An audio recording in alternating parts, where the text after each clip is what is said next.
And hello, welcome to Career View Mirror. My name is Joyel Crawford. I'm your host, and I have a wonderful guest with me today, Elizabeth Samti, and she is a realtor from Weichert Realty. And I really wanted to know, what do you do? What does a realtor do? You always see the commercials, the branding.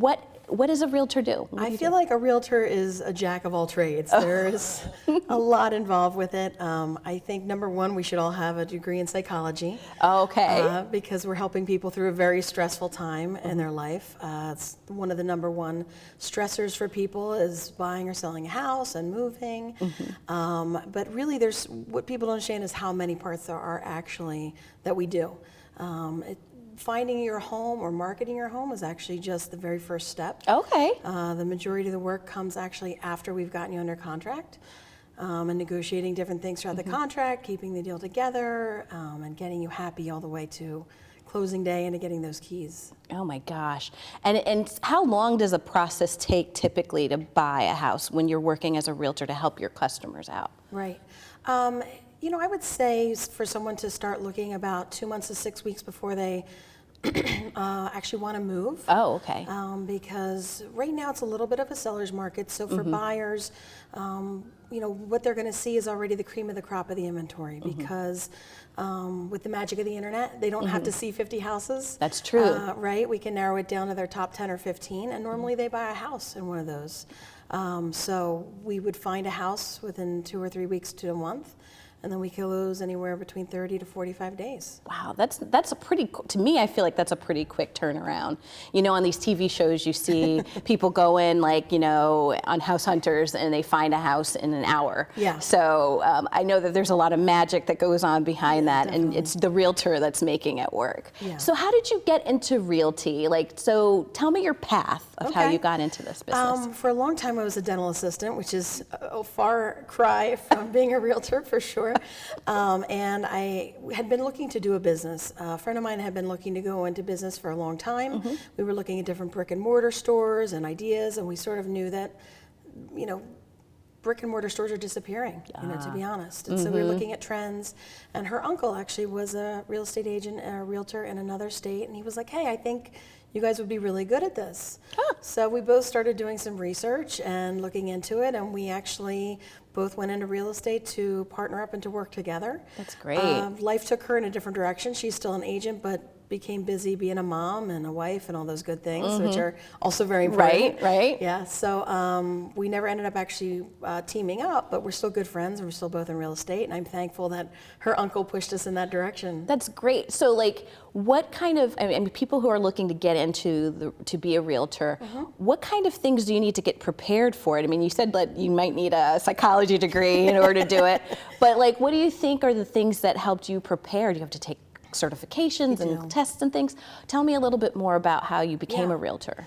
Well, I think it's really important for everyone to do your research because it's you're not getting a job. You're owning a business. You know, you're not in business by yourself because you do work for a brokerage company, but essentially you are your brand. Oh, wow. So I think doing the research as far as what's going to cost you. Most people don't necessarily make very much money their first year or two, so expecting that. Same with a brick and mortar business. You don't always get into the black your first year. Oh, yeah, no. Yeah, it's just like that. But really, I would say you have to look up the laws in your state. In New Jersey, you take a class, a preparation class. That can be several nights a week over 3 or 4 months. Okay. It could be 6 or 8 Saturdays. We have a 2-week crash course, which will make you stress eat and probably gain a few pounds. It sounds very, very intense. Yes. So wait, you would, instead of taking that 6-week class, you would take the 2-week like because boot you have camp? you have to have a certain amount of hours by the state. So it's like 9 to 5 for 12 days in a row. Okay. And then and then you have homework at night. It's pretty intense, but that's what I did because I'm a glutton for punishment. Oh my gosh! So you did this boot camp, this 12. What did you say? 12-day. It's really like 9 full business days. 9 full business days. You studied. What were some of the things you had to study? Like, so really all that are the laws in New Jersey. Oh my gosh. Which there are tons. And if you ask me what they all are now, I would tell you to get a real estate attorney. It's like being a doctor. If you're going to be a foot doctor, you know, you still have to learn about all the parts of the body, even though you're pretty much going to be looking at Focus toes. at one thing. So it's like that for real estate. In fact, the majority of what we do is not based on that first course, but that first course preps you to take your statewide test. Oh, wow. And do you know how much, I mean, do you mind me asking how much you had to invest in building your business as a realtor? So your class is going to run about $350. After that, there's fees for everything because, you know, welcome to owning a business in New Jersey. Right. But I would say you should expect to invest about $1,500 to $2,000 right off the bat to get into real estate. That's your licenses, your fees, your E&O insurance through your company, meaning, you know, they cover you if there's anything transactional, you get sued. You know, you need to join your board. There's just a lot of initial startup costs. And you obviously you're able to make that money back, you know, through the deals that you make, the commissions. Is that, you know, is that what it's called? Well, on average, you said that, you know, in your first year you're not really making a lot of money. What could somebody expect to make maybe in their first year or so of trying their business out? So that's sort of a loaded question, only because it is commission. There's no base salary. You know, a lot of people are like, I want to go into real estate, and I'm like, okay, buckle up. I say that affectionately because I love real estate. I really do. It's a challenge at times, but I would say, really don't expect to make money your first year, but some people do come in and kill it. Like, it just depends on your sphere of influence. You know, some people have a very specific community and they become an agent for their community, and they knock it out of the park their first year. My first year, I made $12,000. Oh, wow. Yeah, I think that was like my first year running my business. I think we were even. Yeah, so not an all-star, but, you know, now I'm doing great, so it's better than zero. It's true. It's better than zero. Yeah. So it was something at least motivating you to keep on going. Yeah. So that's great. It was good. But some people do a lot better than that their first year. It's really so much of what you put into it is what you're going to get out of it. I mean, and when you think about starting being a realtor, do you kind of figure out, like, scope out the neighborhood of where you're going to go and kind of do that kind of, is that part of the research that you need to do? It wasn't part of my initial research. Probably maybe someone smarter than me could research that initially. But really, when you're a beginning agent, we have you focus on people you already know. Okay. Marketing through social media that you already have.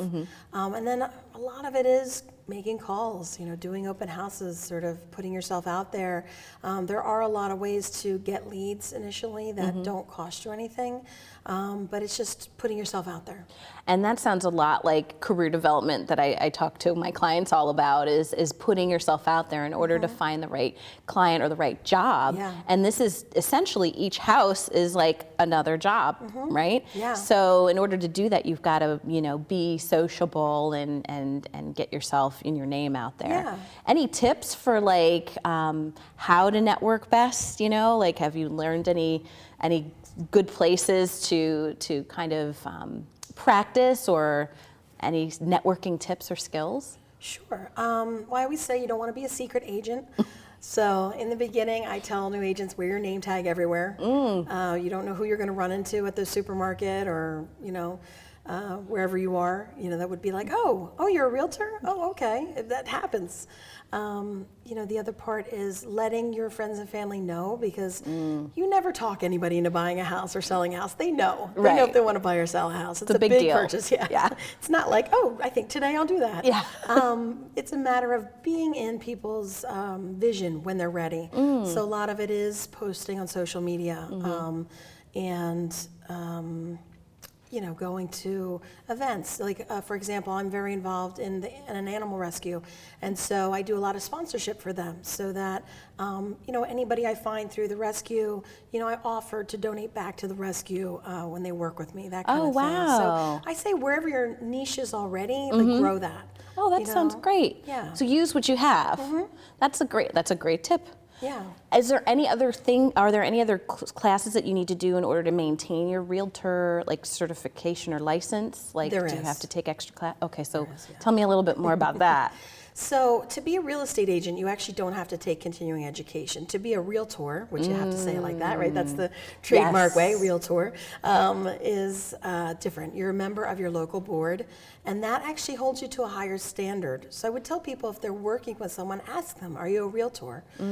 Because you are held to a higher code of ethics, and you're held to those continuing education courses. So every 2 years, you do have to take 12 continuing education courses, and about a third of them have to be ethics-based. Wow. They want to make sure you're always following the laws and doing things the right way. And then the rest, I recommend, learning new fields. You can get certifications about military relocation or different things of that nature. So you can sort of broaden your horizons in that way, or whatever you're interested in, you can take more continuing education in those. Okay, great.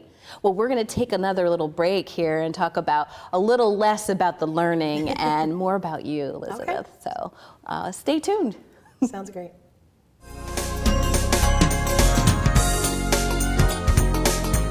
Coverage can be a very confusing and complicated process. Help is just a phone call away. 856-226-4800. As a licensed insurance agent, I'll assist you in making an informed and confident decision on a Medicare plan that meets your needs, lifestyle, and budget. Call me today for a free, no obligation Medicare benefits consultation. 856-226-4800. Boardwalks built for fun. Legendary rock and roll clubs. This is how we do it. Hippity hop. Casinos by the ocean. Hippity hop. Now that's New Jersey. 130 miles of beautiful beaches. Solid rock. And everything in between. Look in the window. Now that's New Jersey. Burlington County College. Is now Rowan College of Burlington County. Still the same great faculty. At a community college ranked top 50 in the nation. Basically, we earn more and pay less. RCBC students are accepted at Rowan University after graduation. And get a bachelor's degree for around $30,000. Online and Mount Laurel students get a 15% Rowan University tuition discount. And have many scholarship opportunities. So you earn more and pay even less. Rowan College of Burlington County. Your path to success. They are the greatest fighting force the world has ever seen.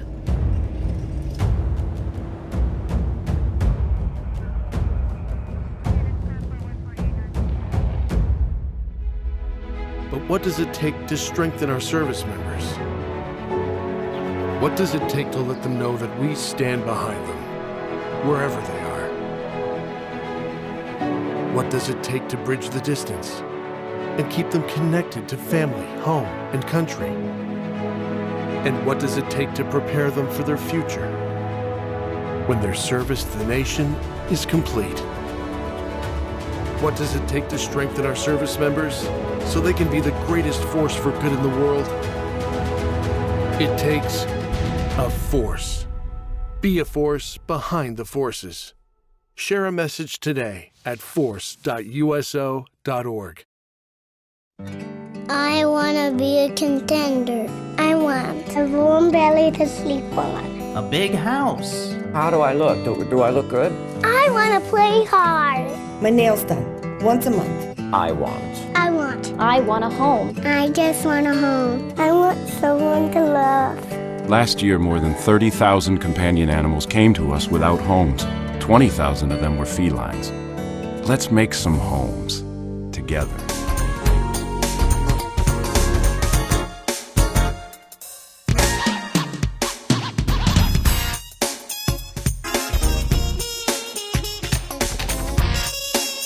So thank you. I have Elizabeth Samti here, and she definitely does a lot. You're a business development coach, and basically you do a lot with real estate agency and real estate agent work. Mm-hmm. What do you do outside of what you do every day? Okay. Well, I mentioned a little bit that I do volunteer with an animal rescue, One Love Animal Rescue, and I foster dogs and cats with them, and also help them fundraise and do different things like that. So that's a huge passion for me, for sure. Both of my dog and my cat are both quote-unquote foster failures, which is an affectionate term for we couldn't let them go. Aww. Yeah, so they're great additions, and they're my fur kids. Your fur babies. Yeah. And then I also do I say that I'm an amateur actor. I would say that you're a professional actress. Definitely not a professional actress, but I appreciate that. Thank you. What you don't know is we've done work together. Elizabeth is a phenomenal actress, especially in the realm of improv, and I've learned a lot from you. So, thank you. I appreciate that. You're a professional actress. Okay. So I'll take that high praise. Yes. Thank you. Yes. Appreciate you it. get paid for it. That's true. That's true. I have. So I'm actually in a murder mystery show about twice a month, which is really exciting, very fun, very different than real estate. So it's a fun outlet. And I do some improv with different teams in the Philadelphia area and the suburbs. Again, I think it's the most fun you can have as a grown-up, and so that's really why I do it as just an outlet. It's just something I do for me. Yeah. And we were talking on break about some of the stressors of having a demanding client or customer, and how they may reach you at all hours. What you do is almost 24/7, correct? That is correct. Yeah. Wow. So I try to set expectations when I first meet clients, because it's strange, but only in real estate. Like you wouldn't try to call your doctor at 1 o'clock in the morning, right. Things like that in nature. But I tell them I'm available 8 a.m. to 8 p.m. unless I'm with someone else, and I'll always call them back. But that after 8 p.m., I have to shut it off at some point. And usually when I explain that I'm on call about 12 hours a day, they understand that that's enough. That's a lot. Obviously, there's just going to be emergencies and things that happen. And so I always tell them, listen, I'm going to be aware if there's a situation, we have to keep an eye on something. So I would say there's several times a week that I'm working past that or returning calls past that. But wow. So with the freedom is a price, right? Yes. I have the freedom of making my own schedule and being my own boss, essentially, except for my managing broker. But with that comes the other side of the responsibility that nobody else is working but me. Right. So, you're about to take a vacation. How are you going to offboard all of this work so that you can do what you like to do outside of work? Yeah. I've been working like a fiend the last few days to try to get everybody caught up so that they won't need me for a few days. Within our office, we have a great team, so we cover for each other, essentially. I have great agents that cover for me, and I cover for them, and, we do favors for each other. Most of my clients, I'll explain to them I'm away, and for the most part, they're sensitive to that, for the most part. Let's hope. Yeah. Let's hope they're sensitive this week. Yeah, but I do let people know, here's who to call, who's on call for me, and that kind of thing. So, would you say? You obviously have done other jobs before you became a real estate agent. What did you do before then? What led you to this role, and what do you think some of the transferable skills are? Yeah, that's a great question. So I was a dental assistant for 15 years before I was a realtor. And what I discovered was it's a very physical job, believe it or not. I was at the chiropractor several times a week. And I just realized, I don't know if I can do this until it's time to retire. A lot of work on your feet. And with your hands. A lot of work on your feet. And what people don't realize is as an assistant, the dentist sits so he's in a nice position, and then you have to work around him. So sometimes you're leaning away over, upside down, and filling in every other gap. And so we're the ones going to the chiropractor.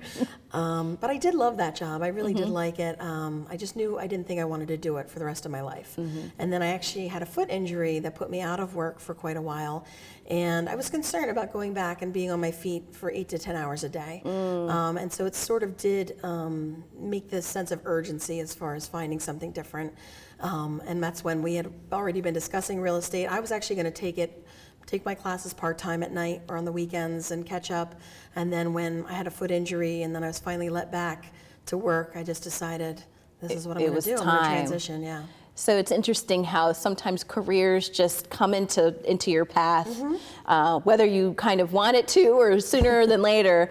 So that's an interesting part of your path that I think is important to make sure that we highlight it for our guests today. Yeah, I just took it as a sign, like, okay, well, this is the change. Yeah. So, but the cool part is what I loved about dental assisting is some of the things I love about real estate.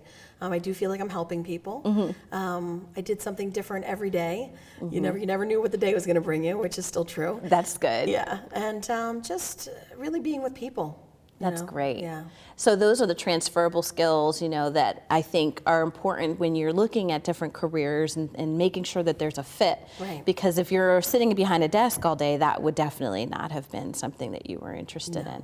But following your interests and looking into it and researching, I think those are great points to make.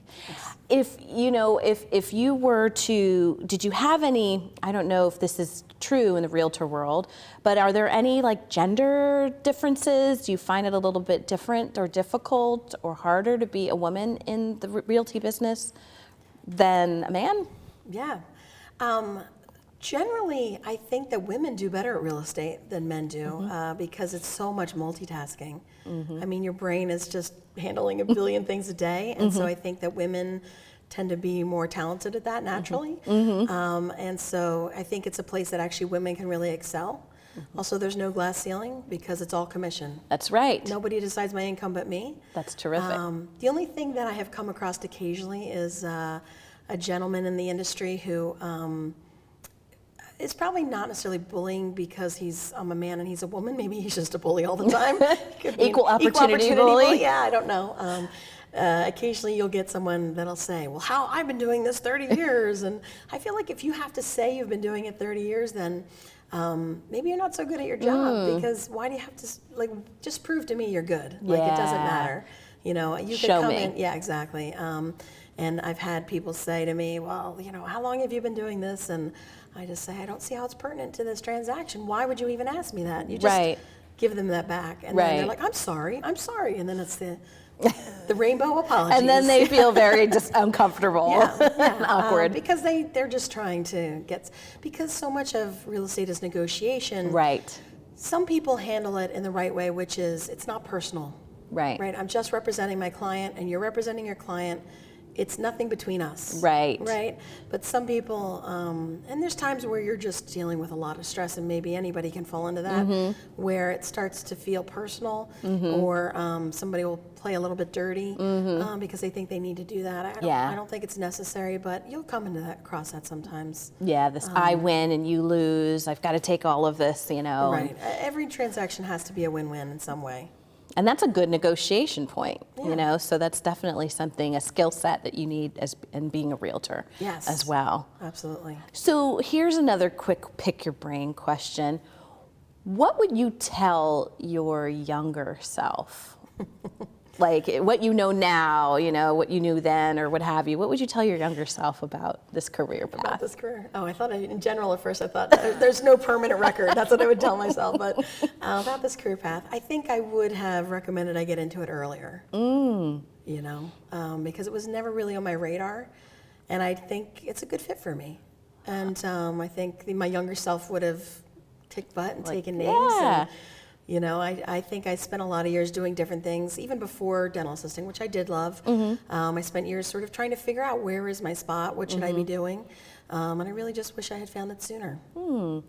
So that's what you would tell aside from the no permanent record. I don't know what you were doing back in your younger years. I was goody two-shoes. I wish I wasn't. Yeah, okay. I was very don't do anything wrong. And I learned that's actually not that important. I read a book one time and it said, it's better to beg for forgiveness than ask for permission. That's true. And I love that saying, and that's what I would have done. That's exactly true. I think I learned that the hard way, after doing things so tough and struggling trying to get there. But, trying to kind of listen to yourself a little bit more. I don't know if you did this when you were coming up in your career. I was trying to live for my parents. They wanted, me to go to college and grad school and PhD and this and that. And I wished I had listened to what I really wanted a little bit sooner inside. So I completely feel Yeah. with that sentiment. I feel like that's the one amazing thing, though, that comes with getting older, is even though, you have to buy more wrinkle cream, one of the best things about it is just that you find your voice, hopefully, and you understand more about who you are, what you really want.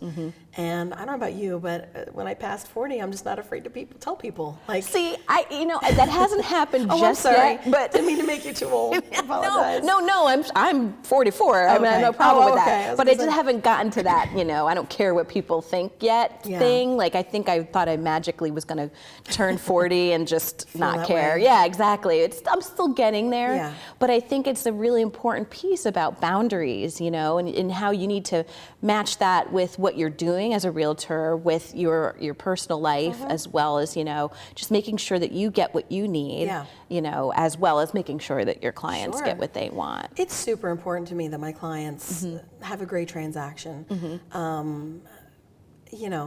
At the end of the day, I want to be someone's agent for their whole life. Even if they never buy another house, I want to be a resource for them. I want them to, it's a relationship. Oh, that's great. great. And so I want that. So it's super important to me for that. I forgot I was going to say something really profound, but I forgot it. Well, you've been saying something profound the whole time. Flattery will get you everywhere. Thank you. So where can we find you? Yeah, so I'm on social media. I'm on Elizabeth Samti Realtor on Facebook, on LinkedIn. You can find me so many different places, but you can certainly, am I allowed to give my? Yes. Okay. Yes. Okay. So basically text me, call me, whatever you need. I'm a realtor, so I'm everywhere already with my information. My cell is 856-986-4818.